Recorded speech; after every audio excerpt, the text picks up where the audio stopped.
पाडणार आहे का? तारा पण किती खाल्ला गेले. काय नको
तर माझे पुढारी कुणी लक्ष मला पहिल्यापासून या कामात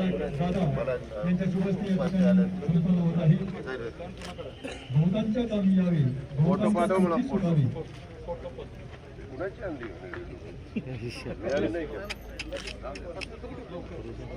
द्यायची तर जरा चांगली टोपी तुझीच घालायला आम्हाला घालतो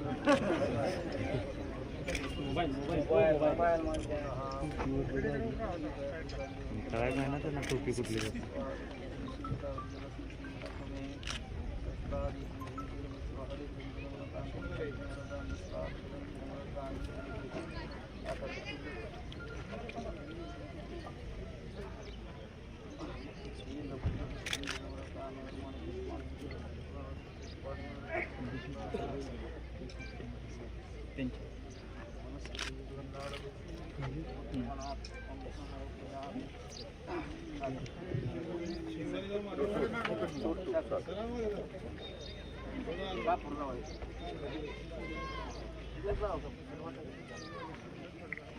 आज या ठिकाणी हा कार्यक्रम घेतला. या कार्यक्रमाच्या निमित्तानं या ठिकाणी आमचा सर्वांचा माझा आपण सत्कार केला, सन्मान केला.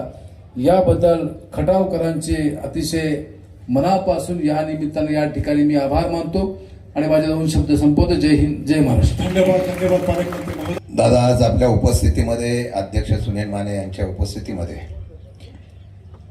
राष्ट्रवादी काँग्रेस पक्षामध्ये काही मंडळ बोलणार नाही.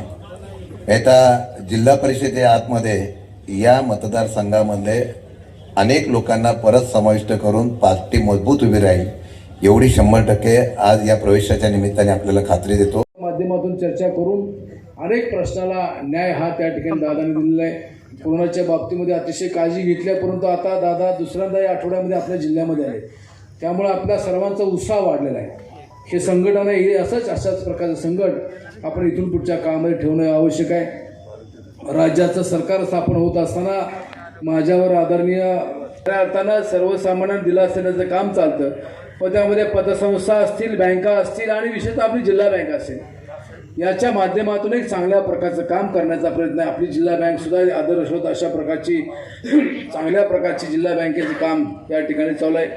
पणनच्या माध्यमातून सुद्धा मार्केट कमिटीच्या माध्यमातून आपण पाहिलं असेल की पहिल्या लॉकडाऊनला त्या ठिकाणी सर्व रस्ते बंद होते, सर्व व्यवहार बंद होते.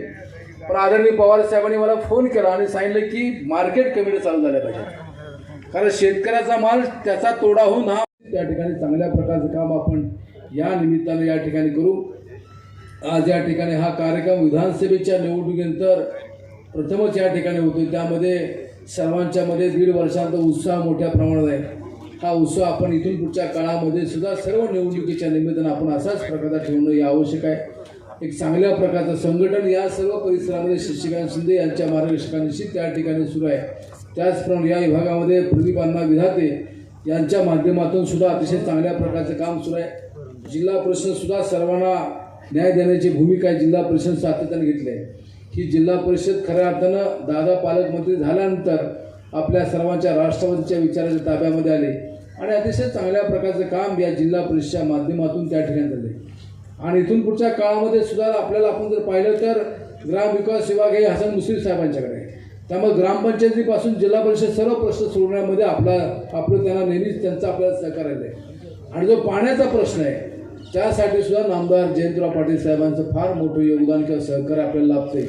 आणि या सर्वांच्या बरोबर काम करताना निश्चित आपण हा तालुका दुष्काळाची आपली ओळख पुसण्यामध्ये त्या ठिकाणी निश्चित आपण मदत करू. आज या ठिकाणी हा कार्यक्रम घेतला. या कार्यक्रमाच्या निमित्तानं या ठिकाणी आमचा सर्वांचा माझा आपण सत्कार केला, सन्मान केला. याबद्दल खटावकरांचे अतिशय मनापासून या निमित्तानं या ठिकाणी मी आभार मानतो आणि माझे दोन शब्द संपवतो. जय हिंद, जय महाराष्ट्र. धन्यवाद पालकमंत्री महोदय. चिरा चिरा हा खडबाबा कळसकर मध्ये काही मंडळींचा प्रवेश होतोय. आपण सूचना केल्याप्रमाणे नितीन काका असेल, मी असेल, अजय कदम असेल, नाना भिलारे, जुने कार्यकर्ते आता सगळे जवळ येत आहेत. चिमणगावचे प्रचंड ताकदीचे कार्यकर्ते आज तांबेसाहेब आणि गुरुजी वगैरे सगळे एकत्र येऊन इथं प्रवेश करतायत. आता मी फार बोलणार नाही. मी आता जिल्हा परिषदे आतमध्ये या मतदारसंघामध्ये अनेक लोकांना परत समाविष्ट करून पार्टी मजबूत उभी राहील एवढी 100% आज या प्रवेशाच्या निमित्ताने आपल्याला खात्री देतो. ज्या आपण सूचना केल्या त्याप्रमाणे दुरुस्त्या सुद्धा होतील. भोलेनाथ सावंत, सामाजिक कार्यकर्ते, माजी ग्रामपंचायत सदस्य. दत्तात्रय जगदाळे, सामाजिक कार्यकर्ते व माजी ग्रामपंचायत सदस्य चिमणगाव. संतोष सोनटक्के, सामाजिक कार्यकर्ते आणि माजी ग्रामपंचायत सदस्य. शंकरराव राजाराम जाधव, सामाजिक कार्यकर्ते व शिक्षण कमिटी सदस्य. सोमनाथजी जाधव, सामाजिक कार्यकर्ते. जीवन सतीशराव जाधव, शिवसेना कोरेगाव गट विभाग प्रमुख. अमर किसन जाधव, युवा व्यवसायदार चिमणगाव. ज्या मान्यवरांनी प्रवेशाचा झाला त्यांनी कृपया खाली आला तरी चालेल किंवा असेल. जयंत जाधव, शंकर निवृत्ती तांबे, जयंतजी जाधव, प्रकाश जाधव, युवा कार्यकर्ते. विलास अण्णा कांबळे, भाजपा शाखाध्यक्ष भोसे. प्रदीप चव्हाण व सहकारी, भाजप अध्यक्ष बोरजाईवाडी. रामदास बबन कोकरे, उपाध्यक्ष, इतर मागासवर्ग सेल, राष्ट्रवादी काँग्रेस पार्टीमध्ये यांचा जाहीर प्रवेश. चिराग रामदास बबन कोकरे, उपाध्यक्ष, इतर मागासवर्गीय सेल यांचे राष्ट्रवादी काँग्रेस पार्टी मागासवर्गीय सेलमध्ये निवड झाल्याबद्दलही त्यांचं या ठिकाणी मनपूर्वक अभिनंदन. सिरा सिरा हा गडबाबा कळस कीर्तीचा चढबाबा. कल्पनाताई खाडे, सभापती समाज कल्याण. आपल्या जिल्ह्याचे सुपुत्र आणि ज्यांच्यावर विधान परिषदेच्या सभापती पदाची जबाबदारी ते आजच्या कार्यक्रमाचे अध्यक्ष श्रीमंत रामराजे नाईक निंबाळकर साहेब, पालकमंत्री बाळासाहेब पाटील, आपले खासदार बाळासाहेब जाधव, नंदकुमार मोरे, जितेंद्र पवार, डॉक्टर अभय तावरे, राजाभाऊ जगदाळे, मधु कांबळे, अरुण माने, वनिता गोरे, जयश्रीताई पाळके, शिवाजीराव माडी, किरण साबळे पाटील, NS गोड विभागाचे प्रश्न असतील, MIDCचे प्रश्न असतील, महानगरपालिकेचे प्रश्न असतील आणि त्या भागामध्ये राष्ट्रवादी काँग्रेसमय वातावरण होण्याच्या करता आणि आज आपल्याकडं पवार साहेबांच्यामुळं शिवसेना, काँग्रेस, राष्ट्रवादी एकत्र आल्यामुळं जे महाविकास आघाडीचं सरकार सत्तेवर आलेले आहे त्या सरकारच्या माध्यमातून काही तिथले प्रश्न सुटावेत म्हणून तिथं आम्ही एकत्र जमतो. आणि त्यावेळेस शशिकांत म्हणलं की दादा तुम्ही 3 तारखेला साताऱ्यामध्ये येणार आहात तर आपल्याला एक प्राथमिक आरोग्य केंद्राचं खटावमध्ये भूमिपूजन करायचं इमारतीचं आणि मग त्याला जोडून आम्हाला भव्य कार्यकर्त्यांचा मेळावा घ्यायचा. मी सुरुवातीलाच प्राथमिक आरोग्य केंद्र इमारतीच्या भूमिपूजनाच्या कार्यक्रमाला उपस्थित असणाऱ्या माझ्या खटाव आणि खटाव परिसरातल्या पंचक्रोशीतील जमलेल्या तमाम सहकाऱ्यांचं, मान्यवरांचं मनापासून स्वागत करतो, तो मनापासून अभिनंदन देखील करतो. त्याच्यामध्ये मगाशी सांगण्यात आलं की बाबा आम्हाला सरकारमध्ये आल्यानंतर ज्या प्रकारे आमचा संपर्क राज्याच्या वेगवेगळ्या जिल्ह्यामध्ये, वेगवेगळ्या परिसरामध्ये असायला पाहिजे होता तो काही आम्हाला करता येत नव्हता. कारण करोनाचं संकट होतं, पहिली लाट आली, दुसरी लाट आली, आरोग्याचा प्रश्न निर्माण झाला, माणसांचा जीव वाचला पाहिजे त्याकरता पडेल ती किंमत मोजावी लागली तरी चालेल. विकास कामं एक वेळ थांबली तरी चालतील परंतु प्रत्येकाला योग्य पद्धतीचं आरोग्य सुविधा मिळाली पाहिजे ही भूमिका उद्धव ठाकरे, मी, जयंत पाटील, छगन भुजबळ, बाळासाहेब थोरात, अशोक चव्हाण, एकनाथराव शिंदे आम्ही सगळ्यांनी घेतली. अर्थ खातं माझ्याकडे होतं आहे, परंतु एकंदरीत इथली आता बाजारपेठ आपण खटावची तुम्ही दुकानदारांना विचारा, या 1.5 वर्षाच्या काळामध्ये त्यांचा व्यवहार कसा कमी झालेला आहे, त्यांची उलाढाल कशी कमी झालेली आहे. कारण माणसं बाहेर पडू शकत नव्हती, लॉकडाऊन काही महिने होतं, शीट पाखरू देखील रस्त्यावर फिरताना दिसत नव्हतं, फक्त आमचे पोलीस त्या ठिकाणी फिरायचे, डॉक्टर्स, पॅरामेडिकल स्टाफ आणि नर्सेस तिथं काम करायच्या. आणि ह्या परिस्थितीतनं आपण पहिल्या लाटेला तोंड दिलं, दुसऱ्या लाटेला तोंड दिलं, आपल्या ग्रामीण रुग्णालय चांगली करण्याचा प्रयत्न केला, तिथं सुविधा देण्याचा प्रयत्न केला. माणसांना जगायला ऑक्सिजन कसा लागतो याचं पहिल्यांदाच राज्यातल्या जनतेला कळलं किंवा ऑक्सिजनचं महत्व किती आहे. त्याच्यातून आजूबाजूच्या राज्यातनं आपण ऑक्सिजन आणण्याचं काम करत होतो. तिथं कुठेही अडथळा येऊ नये म्हणून पोलिसांची यंत्रणा, कधी कधी एस्कॉर्ट देखील ऑक्सिजनच्या गाड्या आणण्याच्या करता आपण त्या ठिकाणी देत होतो. हे सगळं का केलं की जसं पूर्वीच्या काळात आम्हाला माहिती नाही, पण जुनी लोक सांगतात की प्लेगची साथ आली आणि त्याच्यामध्ये किड्या मुंगीसारखी माणसं गेली. त्याच पद्धतीनं जगामध्ये हे संकट आलं. पहिल्यांदा चीनमध्ये आलं, चीनने आपल्याला सगळ्यांना अंधारात ठेवलं आणि त्याच्यानंतर जगाच्या सगळ्या भागामध्ये ते पसरलं. माणसं इतकी घाबरायची की एखाद्याच्या घरामध्ये करोना झाला तर त्या घराच्या जवळ देखील कुणी जात नव्हतं, वाळीत टाकायचे. सुरुवातीला काही जणांच्या घरातल्या व्यक्ती करोनामुळे गेल्या, त्यांची डेड बॉडी देखील घ्यायला कुणी येत नव्हतं. आपल्याला त्या मृत व्यक्तीची विल्हेवाट लावावी लागायची. पण या सगळ्या गोष्टीला आपण सामोरं गेलो आणि तिसऱ्या लाटेच्या बद्दल आपण फार खबरदारी घेतली. असं वाटत होतं की लहान मुलांना ती तिसरी लाट जबरदस्त किंमत मोजावी लागेल का, एक वेगळ्या प्रकारचा बूस्टर डोस पण घ्यावा लागेल. अजून त्याच्याबद्दल वेगवेगळी चर्चा आहे आणि त्याच्यात जे अंतिम ठरेल, जे तुमच्या आरोग्याच्या दृष्टीनं योग्य असेल तेच तुमच्याकरता त्या ठिकाणी राबवलं जाईल. आम्ही त्या संदर्भामध्ये खटावकरांना तुम्हाला आश्चर्य वाटेल, परंतु हे सगळ्या आरोग्याच्या कामामध्ये पाठीमागच्या काळात जेवढा निधी द्यायला पाहिजे होता तेवढा दुर्दैवाने तो निधी दिला गेला नाही. यंदा मात्र अर्थसंकल्पामध्ये जवळपास आरोग्य विभागाच्या करता 8,955 कोटी 29 लाख रुपयाची तरतूद केली आणि आरोग्य संस्थांचे बांधकाम आणि श्रेणीवर्धनीसाठी 7,500 कोटी रुपये अशा पद्धतीनं आपण उभे करण्याचा निर्णय त्या ठिकाणी घेतलेला आहे. आणि याच्यातूनच इथलं आता प्राथमिक आरोग्य केंद्र खटावचं मी पाहिलं, मला थोडीशी इमारतीमध्ये काही सुधारणा करायच्या होत्या. माझी संबंधित अधिकाऱ्यांना सांगण्या की प्लीज लेवल चांगली करा. प्लीन चांगली केल्यानंतर मी राजेश टोपेशी मगाशी बोललो आणि राजेशला सांगितलं, राजेश सोमवारी किंवा मंगळवारी आपण जरा बसू आणि उद्याच्या काळामध्ये ह्या प्राथमिक आरोग्य केंद्र संपूर्ण राज्यामध्ये होत असताना सर्व सोयीयुक्त, त्याच्यामधली कुठलीही त्रुटी राहता कामा नये. थोडीशी कॉस्ट वाढली तरी चालेल, पण आमच्या ग्रामीण भागातल्या लोकांना तिथं कुठं अडचण येता कामा नये अशा प्रकारचा अंतर्भाव आपण त्या बाबतीमध्ये करू.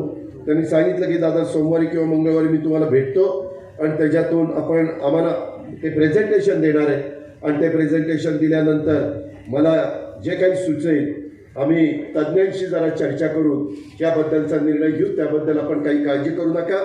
परंतु प्रदीप, तुम्ही सगळ्यांनी पुढाकार घेऊन प्राथमिक आरोग्य केंद्र खटावचं आज भूमिपूजन रामराजे, बाळासाहेब, आमच्या श्रीनिवास पाटील, शशिकांत आमच्या सगळ्यांच्या उपस्थितीमध्ये झालेलं आहे. ते इतकं चांगल्या पद्धतीनं, म्हणजे माझ्या खटाव शहराच्या वैभवामध्ये भर घालणारी चांगली देखणी वास्तू पण आपण उभी करू. फक्त वास्तू उभी करून नाही तर तिथं पूर्णपणे जेवढे डॉक्टर पाहिजे, जेवढ्या नर्सेस पाहिजे, जेवढा पॅरामेडिकल स्टाफ पाहिजे तो पण देण्याच्या करता आम्ही संपूर्णपणे तुमच्या पाठीशी उभे राहू. त्याबद्दल आपण यत्किंचितही काळजी करण्याचं काही कारण नाही. आणि ह्याच्याचबरोबर जी ग्रामीण रुग्णालय असतील त्याही संदर्भामध्ये बाळासाहेब आपण पालकमंत्री आहात, तुम्ही सगळ्या खासदार आमदारांना विश्वासामध्ये घेऊन त्याच्यामध्ये काय तुम्हाला सुधारणा करायची, जसं सातारा मेडिकल कॉलेज आपण सुरू करतोय. त्या मेडिकल कॉलेजमध्ये 11 गव्हर्नमेंट नर्सिंग स्कूलचं रूपांतर करण्याचं, तसंच नर्सिंग कॉलेज तिथं कसं उभं राहील, अशा वेगवेगळ्या बाबतीमध्ये सातत्याने आमचा प्रयत्न आहे. आता आम्ही उस्मानाबादला मेडिकल कॉलेज मंजूर केलं आहे, परभणीला मंजूर केलं आहे, अलिबागला मंजूर केलं आहे. सातारला आपलं फार पूर्वी झालेलं होतं, ते आता काम गतीनं कसं करता येईल याबद्दलचा प्रयत्न आम्हा लोकांचा सगळ्यांचा चाललेला आहे. त्याच्यातून मोठं हॉस्पिटल तिथं उभं राहणार आहे. कमीत कमी 500, जास्तीत जास्त 750 बेडचं हॉस्पिटल तिथं उभं राहील. आणि याच्यातून माझ्या सातारच्या लोकांना मुंबईसारख्या ठिकाणी, पुण्यासारख्या ठिकाणी आरोग्याच्या करता जावं लागणार नाही, अशा प्रकारची सुविधा आम्ही लोक या महाविकास आघाडीच्या सरकारच्या माध्यमातून देण्याकरता प्रयत्नशील आहोत. याही बद्दलचा विश्वास मी आपल्या सर्व सहकारी मित्रांना या निमित्तानं देऊ इच्छितो. मित्रांनो, शेवटी तुम्ही मतदार राजा, कुणाला मत द्यायचं कुणाला नाही द्यायचा हा तुमचा अधिकार आहे. परंतु श्रीनिवास पाटलांना मी फार पूर्वीपासून ओळखतो. ते प्रशासनामध्ये होते, ते त्या काळामध्ये पुण्याचे पुण्याचे कलेक्टर होते, शिवाजीराव ॲडिशनल कलेक्टर होते. मला वाटतं ती गोष्ट असेल 88, 89, 90ची. आणि त्या काळामध्ये मी राष्ट्रवादीचा कार्यकर्ता नाही, काँग्रेसचा कार्यकर्ता, त्यावेळेस राष्ट्रवादी नव्हती. आणि मी बारामतीमध्ये छोटी मोठी कामं करायचो, कार्यकर्ता म्हणून वेगवेगळ्या ठिकाणी ऑफिसला जायचो. माझा सोमवारचा दिवस पुण्याला होता आणि त्यावेळेस मी श्रीनिवास पाटलांकडे कलेक्टर म्हणून आपली चिठ्ठी पाठवायचो. पवारसाहेब मुख्यमंत्री होते, पण मी चिठ्ठी पाठवायचो. त्यांचं काम झाल्यानंतर ते मला बोलवायचे, काय जी तुझं काय काय काम आहे, आणि त्या कामामध्ये ते मला मदत करायचे.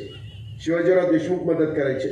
मला कार्यकर्त्यांना सांगायचं, बाबांनो, कार्यकर्ता एकदम निर्माण होत नाही. तुम्ही मोठ्याच्या घरात जन्माला या, नाही तर छोट्याच्या घरात जन्माला या.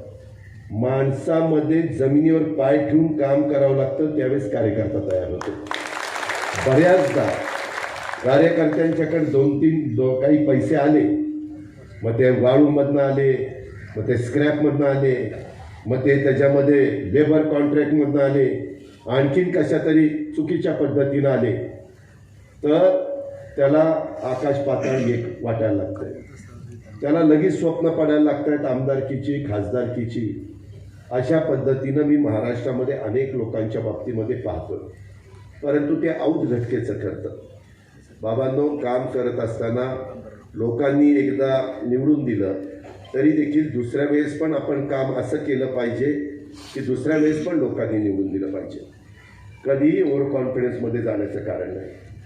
मी महाराष्ट्रामध्ये फिरत असतो, मला 1.5 लाख मतांनी बारामतीकर निवडून देतात, परंतु मी निवडणूक झाल्यानंतर त्यांच्याकरता पहाटे 6 वाजल्यापासून काम करत असतो. पहाटे 6 वाजल्यापासून तुम्ही कुठल्याही बारामतीतल्या माणसाला विचारा की अजित पवार कुठल्या साईटवर किंवा कुठलं तरी कुणाचं तरी पेट्रोल पंपाचं उद्घाटन तरी करत असतो किंवा कुठं तरी काय करत. लोक असतात, आंघोळी करून येतात. मी खोटं नाही सांगत, तुम्ही विचारा. सुभाष शिंदेला विचारा, त्या दिवशी सुभाष शिंदे होते, पांढऱ्याला कार्यक्रम होता. बाबांनो, पवार साहेबांच्या सारखा एक हिमालयाच्या उंचीचा नेता आपल्याला स्वर्गीय यशवंतराव चव्हाण साहेबांच्या नंतर, स्वर्गीय दादांच्या नंतर, स्वर्गीय वसंतराव नाईकांच्या नंतर मिळालेला. अशी माणसं सारखी सारखी जन्माला येत नसतात. त्यांच्याकडे दैवी देणगी म्हणून आपण पाहिलं पाहिजे.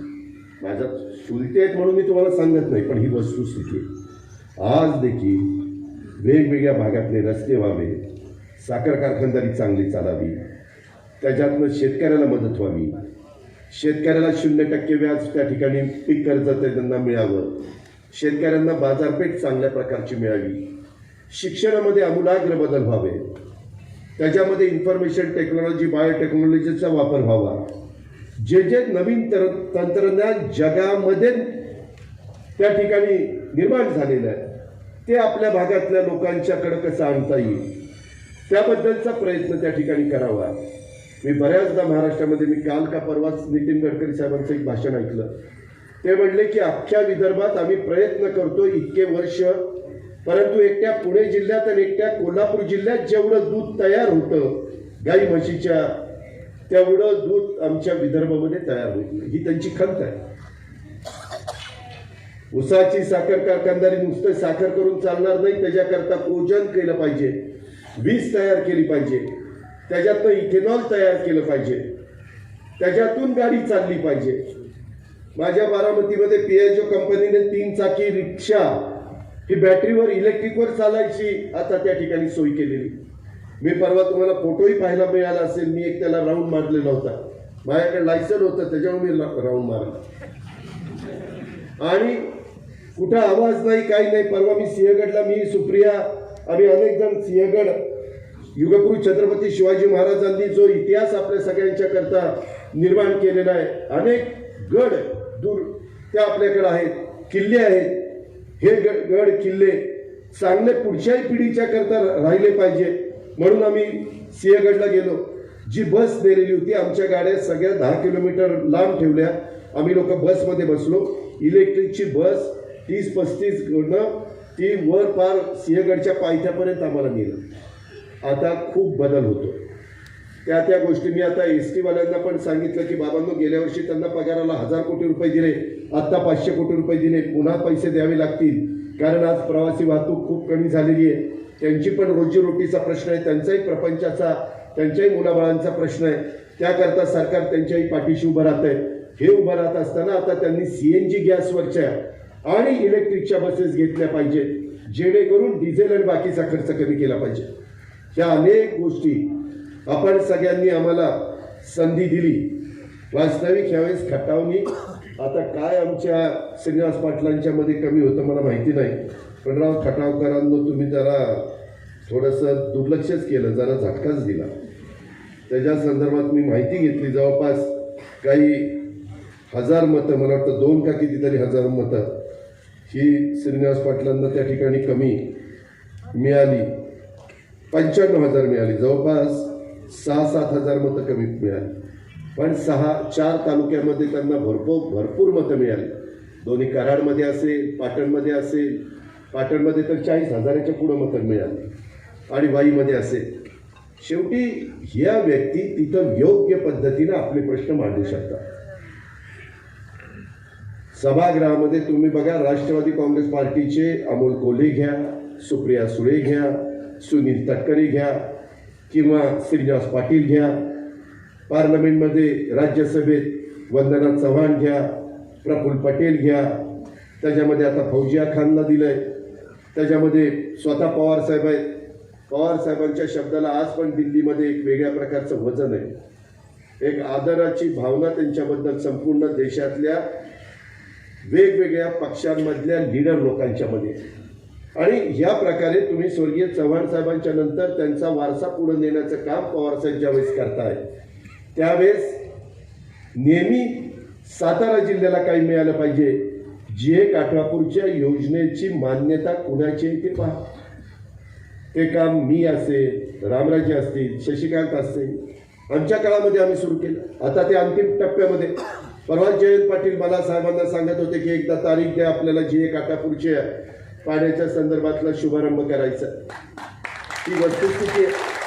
त्याच्यामध्ये आजही मागाशी प्रदीप मला सांगत होता की दादा अजून काही आमचे प्रश्न असू शकतात. उरमोडीच्याही संदर्भातलं धरण करत असताना, तारळी धरण करत असताना वेगवेगळे प्रश्न त्या काळामध्ये आम्ही सोडवायचो आणि ती धरणं झाली. धरणग्रस्तांचे प्रश्न असतात.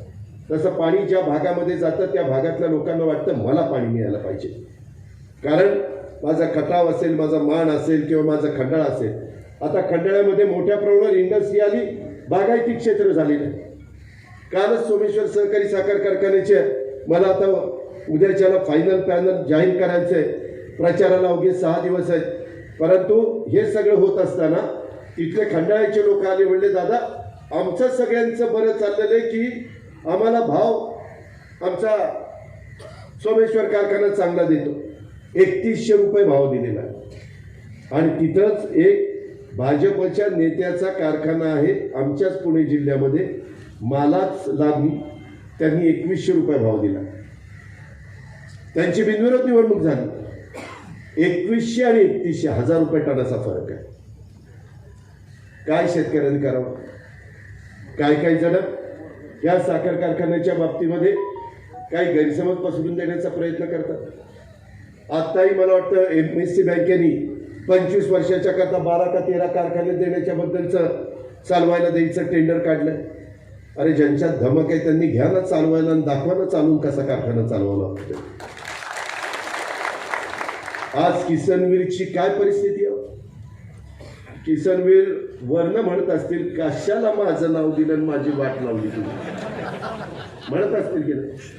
अरे ज्यावेळेस मोठ्या व्यक्तींची नावं देतात त्यावेळेस त्यांच्या नावाला साजेसं तरी काम तुम्हाला करता आलं पाहिजे। खंडाळा कारखान्याची काय अवस्था? प्रतापगड नाव पार प्रतापगड दिलं, काय अवस्था आहे त्या कारखान्याची? या पद्धतीनं माणसं वागत असतात आणि काही काही जण बदनामी करत असतात। मध्ये देखील आमचे नानासाहेब नवले माझ्याबरोबर ते खासदार 91 साली होते, त्यावेळेस त्यांना तिथं तातवड्याला त्यांची मोठी जमीन, त्याच्यातनं त्यांना काही 100 कोटी रुपये मिळाले कारण तिथनं रस्ता गेला आणि तो पुणे देवरोड ते कात्रज हा रस्ता झाल्यावर तिथलं सगळं चित्रच बदलून गेले। आज देखील महाराष्ट्रामध्ये अनेक ठिकाणी आम्ही वेगवेगळ्या प्रकारचे रस्ते करतो। नानासाहेब नवल्यांनी पारनेरचा कारखाना भाजपचं सरकार असताना विक्रीला निघाला त्यावेळेस घेतला, तो काहीतरी 32 का 38 कोटीला घेतला। आता ते चालवतात त्यांच्याही बद्दल बदनामी करण्यात आली, तिथंही काही जण गेले। मित्रांनो, आम्हाला उठसूट टीव्हीकडे जाणं आणि त्या पद्धतीनं बोलणं हे जमत नाही। आम्ही कामामध्ये गुंतणारी माणसं, कामामध्ये समरस होणारी माणसं, पण आज कारण नसताना वेगवेगळ्या पद्धतीनं राजकारण चाललेलं आहे। आपल्या ग्रामीण भागात म्हणतात 4 दिवस सासूचे असले तरी 4 दिवस सुनेच्या नंतर येत असतात, परंतु काही काहींना त्याची पण त्या ठिकाणी आठवण राहिलेली नाही आहे। वेगळ्या पद्धतीचं राजकारण काही जण करतात। ठीक आहे, ज्याला जे योग्य वाटेल, कारण बाबासाहेब आंबेडकरांनी संविधान दिलेलं त्या संविधानामधनं सगळ्यांनाच मताचा अधिकार दिलेला आहे, ते मत कशा पद्धतीनं वापरायचा हा सर्वस्वी तुमचा अधिकार आहे। पण मी आपल्याला सांगतो की आज थोडीशी ओढाताण आमची आर्थिक बाबतीमध्ये असली तरी राज्याचा सर्वांगीण विकास व्हावा। त्याच्यात संकटसारखे येतात, करोनाचं 1.5 वर्ष गेलं, तसं मधल्या काळामध्ये निसर्ग चक्रीवादळानं, नंतर तोक्ते चक्रीवादळानं, काय तोक्ते, त्याच्यानंतर गुलाब चक्रीवादळानं, नावं तर अशी आहे की विचारताच सोय नाही। आता शाही लोकांनाही कळत नाही कुठनं नावं काढली, कुणी नावं काढली, कुणी बाळसं घातलं कोणाला माहिती। परंतु हे सगळं होत असताना बाबांनो, त्याच्यातून आपल्या प्रत्येक माणसाला मदत करणं। आता मध्ये मी विरोधी पक्ष नेत्याचं एक स्टेटमेंट ऐकलं की हे सरकार मराठवाडा विदर्भावर अन्याय करतंय। कसा आम्ही अन्याय करू? आम्ही शेवटी चांद्यापासून बांद्यापर्यंत सगळ्यांनाच न्याय देण्याची भूमिका आम्ही घेतो। हे सरकार सर्वांचं आहे, ही आपलेपणाची भावना त्या ठिकाणी कशी आपल्याला निर्माण करता येईल आणि ते कृतीतनं कशी करता येईल ह्याबद्दलचा आमचा सगळ्यांचा प्रयत्न आहे। मग कधी आमच्या कोल्हापूर, सांगली, साताऱ्याच्या भागात पण खूप मोठ्या प्रमाणावर नुकसान त्या ठिकाणी केलं जातं। आमचं चिपळूण असेल, आमचं महाड असेल, कोकणचा रत्नागिरी, रायगड आणि आपल्या सिंधुदुर्गच्या परिसरामध्ये खूप मोठा फटका बसवून जातो। तसंच आता मराठवाड्यामध्ये नांदेड, उस्मानाबाद, लातूर, जालना, त्या ठिकाणी बीड, हिंगोली या भागामध्ये देखील फटका बसला। मध्ये धरणं भरतील का नाही अशी परिस्थिती होती। आता सगळी धरणं मोठ्या प्रमाणावर भरली। तर आजच मी विचारलं, उजनी 95% झालेलं आहे, येवा चाललेला आहे, बाकीची सगळी धरणं भरलेली आहे। त्याच्यातून चांगल्या प्रकारे शेतीवाडी माझ्या शेतकऱ्यांनी करावी। आता सोयाबीन, कापसाचं प्रचंड नुकसान झालेलं आहे, त्याचे पंचनामे करून पीक विमा जो उतरवलेला असेल त्याच्यातनं विमा कंपन्यांनी शेतकऱ्यांना पैसे दिले पाहिजे। परंतु त्यांचा आज विमा कंपन्या केंद्र सरकारच्या ताब्यामध्ये, आमच्या हातामध्ये जे असेल ते आम्ही देण्याचा प्रयत्न करू, कारण आम्ही पण शेवटी शेतकरीच आहोत। ह्याचा विचार आपण सगळ्यांनी केला पाहिजे अशी माझी विनंती आहे। आज कारखानदारी आणण्याचा देखील आपण प्रयत्न करतोय, पर्यावरणाचा समतोल साधण्याचा प्रयत्न करतोय। परवाच मुख्यमंत्र्यांनी आम्ही आणि आदित्य ठाकरे सगळ्यांनी मिळून वन्यजीव सप्ताह त्या ठिकाणी साजरा केला. या सगळ्या गोष्टी आपण करतो. रस्ते आता मोठे मोठे, परवाच पुण्यामध्ये आम्ही 2 कार्यक्रम केले गडकरी साहेबांच्या बरोबर. आज का काल पवार साहेबांच्या बरोबर त्या नगरला कार्यक्रम त्यांचा झाला. मला म्हणले अजित की पालखी मार्ग, ज्ञानेश्वर महाराजांची पालखी, तुकोबा महाराजांची पालखी, एक पालखी ज्ञानेश्वर महाराजांची राजांच्या फलटणमधनं जाती, निघती आमच्या संजय जगतापच्या मतदारसंघात, तिथून जाती मकरंद आबाच्या मतदारसंघात, तिथून जाती दीपक चव्हाणच्या मतदारसंघात, अशी पुढे ती पंढरपूरला जाते. एक पालखी माझ्या मतदारसंघातनं, दत्तामाव भरणेंच्या मतदारसंघातनं पुढं माळशिरसमधनं आपल्या पंढरपूरला जाते. त्याचं आता भूमिपूजन आपण घेतो. काही रस्ते राज्य मार्गातनं राष्ट्रीय महामार्ग म्हणून कसे करता येतील. 11 तारखेला गडकरी साहेबांनी आम्हाला वेळ दिलेली आहे. मी त्यांना म्हणालो की गडकरी साहेब, मुख्यमंत्री, मी, अशोक चव्हाण आणि त्याच्यातून दत्तामाव भरणे, एकनाथराव शिंदे, आम्ही सगळेजण तिथं असू आणि आपण एकत्र चर्चा करू. कारण गेले 12 वर्ष गोवा मुंबई रस्त्याची दयनीय अवस्था आहे. सिंधुदुर्ग पासून पुढे रस्ता चांगला आहे, पण पनवेल पासून त्या ठिकाणी काही रस्ता इतका वाईट आहे की लोक अक्षरशः शिव्या घालतात सगळ्यांना.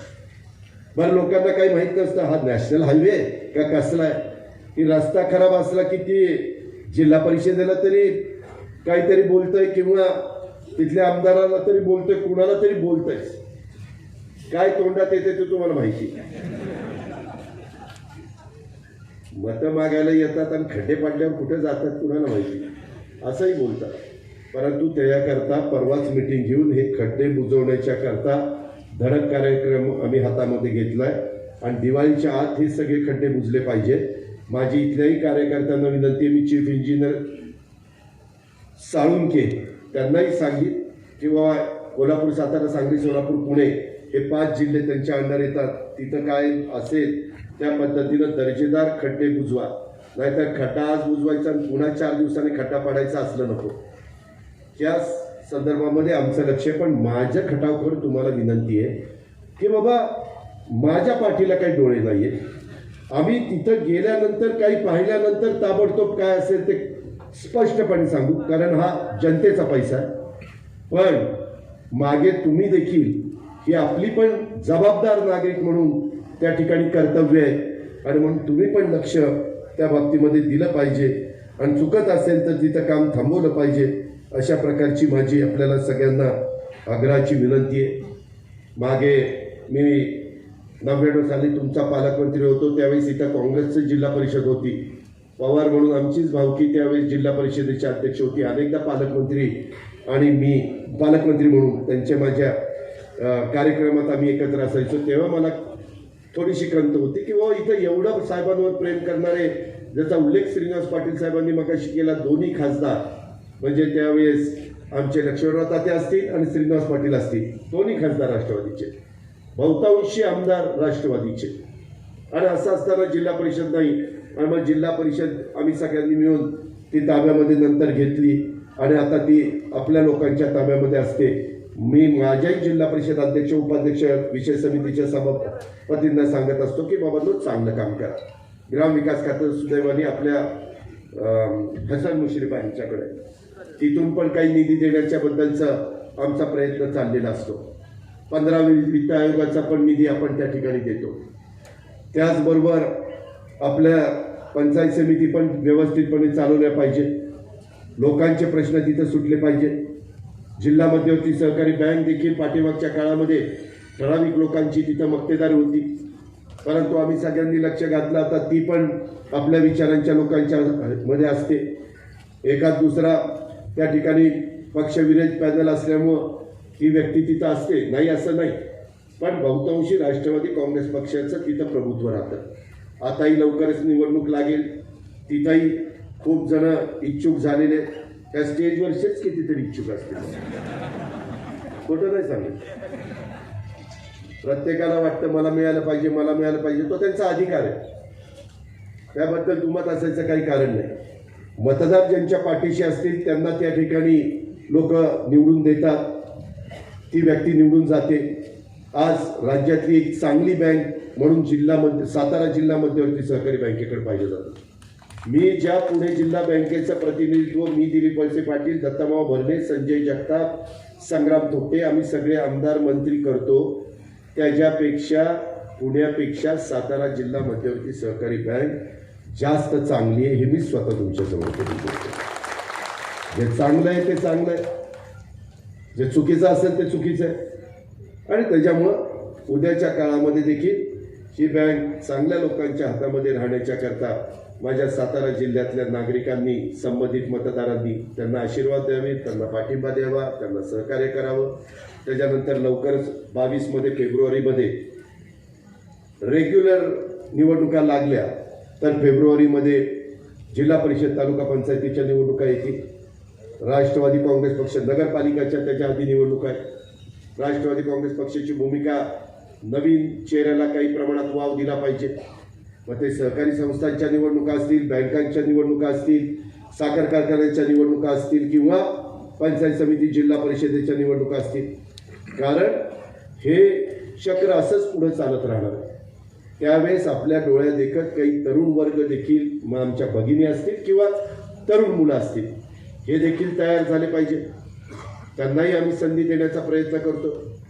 बरं, देत असताना जातीचा, पातीचा, नात्याचा, गोत्याचा विचार आम्ही त्या ठिकाणी मनामध्ये ठेवत नाही. त्यांनी लोकांच्यामध्ये चांगलं काम केलं पाहिजे. लोकांनी पण म्हटलं पाहिजे की बाबा योग्य उमेदवाराला राष्ट्रवादी काँग्रेस पक्षाने उमेदवारी दिली. आपला खटावचा परिसर असेल, त्याच्यामध्ये वडूजचा परिसर असेल, आपल्याही भागामध्ये नवीन नवीन प्रश्न आहेत. त्या संदर्भामध्ये देखील आता करोनाचं सावट जर दूर झालं, तुम्हाला खटावकरांना सांगतो, गेल्या वर्षी आपल्या राज्य सरकारच्या तिजोरीमध्ये 1.25 लाख कोटी रुपये कमी आले करोनाच्यामुळे. त्याच्यामुळे साहजिकच विकास कामावर काही प्रमाणामध्ये परिणाम त्याचा होतो. मी अनेकदा महाराष्ट्र सांगतो, 1.5 लाख कोटी रुपये आम्हाला वर्षाला पगार आणि पेन्शनला त्या ठिकाणी खर्च करावा लागतो. पेन्शन आणि पगार 1.5 लाख कोटी.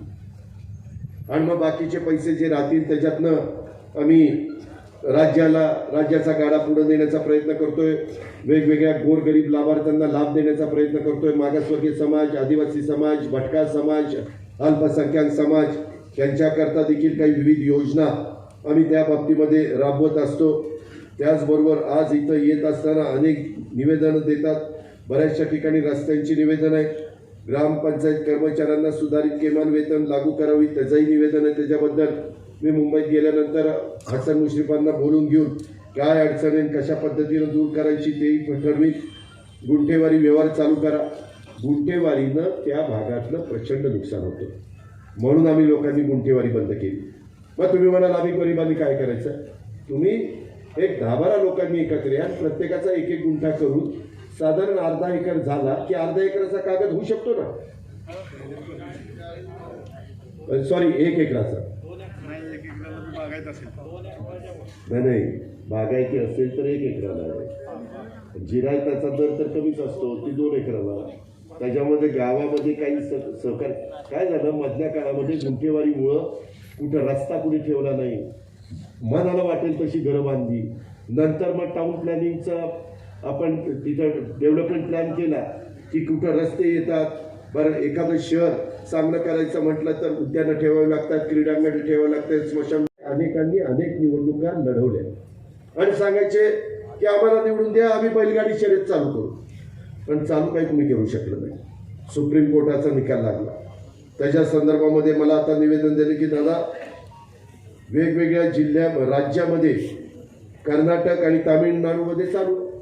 आम्ही मध्ये जरा खोलात गेलो, त्याच्यामध्ये आम्हाला सांगितलं की बैल हा पाळीव प्राणी न धरता वन्य प्राणी धरला गेला आणि त्याच्यामुळे खरी अडचण येते. मग तुम्ही म्हणाल मग तामिळनाडू कर्नाटकामध्ये कसं काय चालतंय? प्रश्न बरोबर आहे. आता तुम्ही किती तारखेला मला मुख्यमंत्र्यांना मिटिंगला बोलवलं तुमच्याकडे राजे? आता 2-4 दिवस, 5 तारखेला, 5 का 6 तारखेला, 5 का 6 तारखेला सभापती महोदयांनी मला आणि मुख्यमंत्र्यांना तिथे एकत्र बोलवलेलं आहे. काही त्यांचे सूचना असतील, काही प्रश्न असतील, त्यावेळेस राजे आपण विधिविधायक खात्याला तिथं बोलून घेऊ. त्याच्या संदर्भामध्ये बाबा इथं निवेदन असं दिलंय की कर्नाटक आणि तामिळनाडूमध्ये चालू झालंय. तामिळनाडूमध्ये चालू झालंय, बरोबर आहे. मग तिथं होतं तर आपल्याकडं का नाही? मग घोड्याची रेस चालू शकते, बाकीच्या काही काही ठिकाणी गोष्टी चालू शकतात, मात्र बैलगाडीची शर्यत चालू शकत नाही. आणि त्याच्यातनं आमच्या ग्रामीण भागातल्या शेतकऱ्यांच्या, तिथल्या तरुणांच्या भावना फार तीव्र आहेत. आणि मधी केंद्रामध्ये पण हा विषय डॉक्टर अमोल कोल्हेंनीच पार्लमेंटमध्ये हा मुद्दा उपस्थित केलेला होता. श्रीनिवास पाटील साहेबांनी पण हा मुद्दा पार्लमेंटमध्ये उपस्थित केलेला होता. पण पार्लमेंटमध्ये अजून तरी आत्ता तिथं असणाऱ्या सरकारमधल्या मान्यवरांनी तिथं काही लक्ष दिलं नाही. मध्ये मात्र त्यांनी एक कायदा आणून ओबीसीच्या संदर्भामधल्या जे काही होतं त्याच्यात 50% बद्दलचा निर्णय घेतला. वास्तविक ती जरा काढून टाकली असती तर त्याच्यातनं ओबीसीचा आरक्षणाचाही मुद्दा निघाला असता आणि आपल्या मराठा समाजाला पण आरक्षण मिळालं असतं. त्याचबरोबर इतर वेगवेगळ्या समाजाच्या ज्या मागण्या आहेत त्याही मागण्या पूर्ण करण्याच्या करता त्या राज्यातल्या सरकारला निश्चितपणे मदत झाली असती. परंतु ते खूप जणांनी आग्रह करून देखील त्यांनी तसं केलं नाही. मला वाटतं इकॉनॉमी विकर सेक्शनच्या करता 10% आरक्षण हे नवीन बिल त्यांनी त्या ठिकाणी मंजूर केलं आणि ते आरक्षण आता 50%च्या पुढं म्हणजे 60% गेलंय. आता सुप्रीम कोर्टाचे, हायकोर्टाचे निकाल हे लागल्यानंतर तिथं पुन्हा अपील करणं, वकील देणं, बेंचच्या पुढं देणं, अशा वेगवेगळ्या समस्या असतात. काल का परवाच माझी बातमी होती, कोणी कोर्टाची पायरी कुणाला चढण्याची वेळ येऊ नये अशा पद्धतीनं मी कुठंतरी स्टेटमेंट केलेलं होतं. पण मी आमच्या ते बळीराजा प्राणी व बैलगाडी शर्यतीच्या बाबतीमध्ये मला बाळासाहेब तुम्हाला पण सांगायचं, तुम्ही मला मुंबईमध्ये जरा आठवण करा, विधी व न्याय खात्याच्या लोकांना बरोबर घेऊन, किंवा कर्नाटक आणि तामिळनाडूने जे काही केलं ते उद्याच्या नागपूरच्या अधिवेशनामध्ये डिसेंबरच्या आपल्याला इथं करता येतं का काय, ही पण बाब आपण तपासून बघू. जर मी खटावकरांना तुम्हाला सांगतो, जर ते होण्यासारखे असेल तर जरूर आम्ही लोक सगळे करू. परंतु होण्यासारखी नसेल तर मग शेवटी ते सुप्रीम आपल्या केंद्र सरकारच्याच हातामध्ये असेल. तरी देखील तपासून घेतो, नक्की याच्यामध्ये काय केलं पाहिजे त्याबद्दल विधी खात्याचा सल्ला घेतो आणि त्याच्यातनं मार्ग काढण्याचा निश्चितपणे काम करतो. अशा प्रकारची खात्री मी आपल्या सगळ्यांना देतो. आणि जर पुढच्या ट्रिपला मी आलो आणि मला कळलं की ह्याच्यातनं मार्गच राज्य सरकारला काढता येत नाही, तरी मी पुढच्या वेळेस सांगेन की बाबा ह्याच्यात आम्ही बरंच ॲडव्होकेट जनरलशी बोललो, आम्ही विधी व न्याय खात्याशी बोललो, आम्ही काही तज्ज्ञांशी बोललो, तरी देखील अशी अशी अडचण त्या ठिकाणी येते. अशा पद्धतीनं देखील स्पष्टपणे भूमिका ही तुमच्यासमोर सांगण्यात येईल, याहीबद्दल मी तुम्हाला सगळ्यांना खात्री देतो. आज जे काही इथं भूमिपूजन झालेलं आहे त्याच्यात पूर्वीची जी इमारत आहे फार दयनीय आहे. माझं म्हणणं आहे की वृक्ष लागवड पण मोठ्या प्रमाणावर केली पाहिजे. परवा मी वडूजला गेलेलो होतो, तिथं पण झाडं लावण्याच्या बाबतीत जरा आपली लोक टाळाटाळ करतात. माझी विनंती आहे की त्याच्यातनं खूप मोठं चित्र बदलून जातं.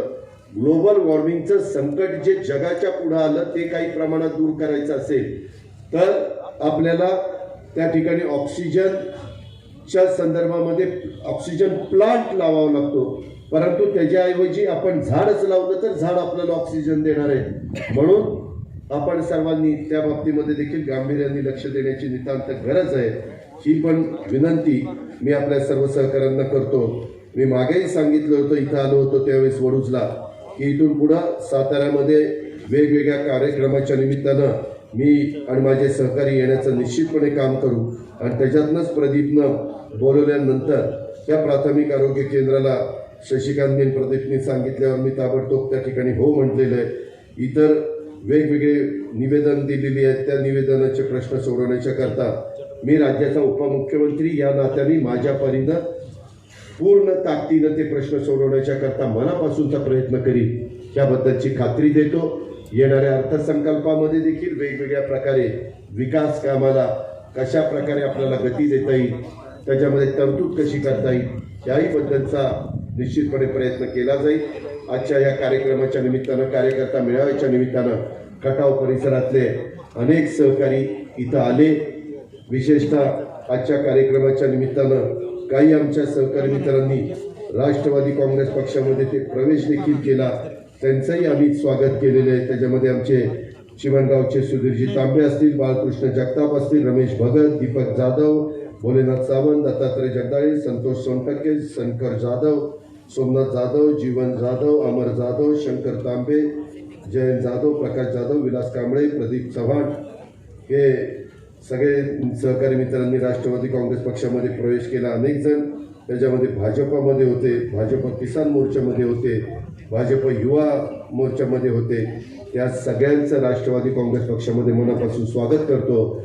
निश्चितपणे बेरजेचं राजकारण करत असताना तुमची आणि आमची सगळ्यांची एकमेकाला मदत होऊन आपण आपल्या परिसराचा चांगल्या पद्धतीनं कायापालट करण्याच्या करता कटिबद्ध राहू याबद्दलचा विश्वास व्यक्त करतो. आपल्या सगळ्यांची रजा घेतो.